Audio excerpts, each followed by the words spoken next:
আজিকালি প্ৰায়ে কি হয়, আমাৰ সুখটো আনৰ ওপৰত ডিপেণ্ড কৰে।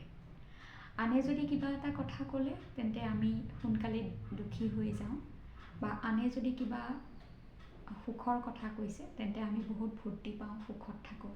মানে আমাৰ সুখটো আনৰ ওপৰত ডিপেণ্ডেণ্ট হৈ গ'ল। ফলত কি হৈ যায়, আনৰ ওপৰত ডিপেণ্ডেণ্ট যদি হৈ থাকোঁ, মানে আমাৰ সুখটো যদি আমি ডিপেণ্ডেণ্ট হৈ থাকে, তেন্তে হ'লে কি হৈ যায়, অতি সোনকালেই আমাৰ দুখবোধে আৱৰি ধৰিব পাৰে। কাৰণ মানুহৰ ওপৰততো ভৰসা কৰিব নোৱাৰি। তেওঁলোকৰ মন যাব আমাক সুখ দিব, বা তেওঁলোকৰ মন যাব আমাক দুখ দিব।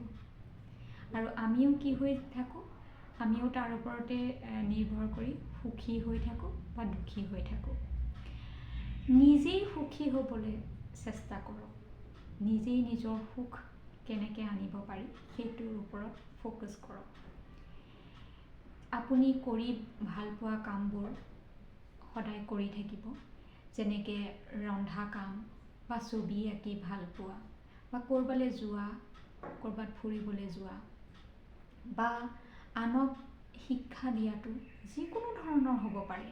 আপোনাৰ অভ্যাস যিকোনো ধৰণৰ হ'ব পাৰে, যিকোনো ধৰণৰ কামে আপোনাক সুখ দিব পাৰে।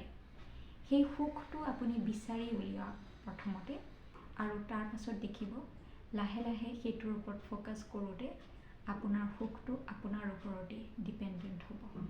আপোনাৰ সুখ আনৰ ওপৰত ডিপেণ্ডেণ্ট নহয়।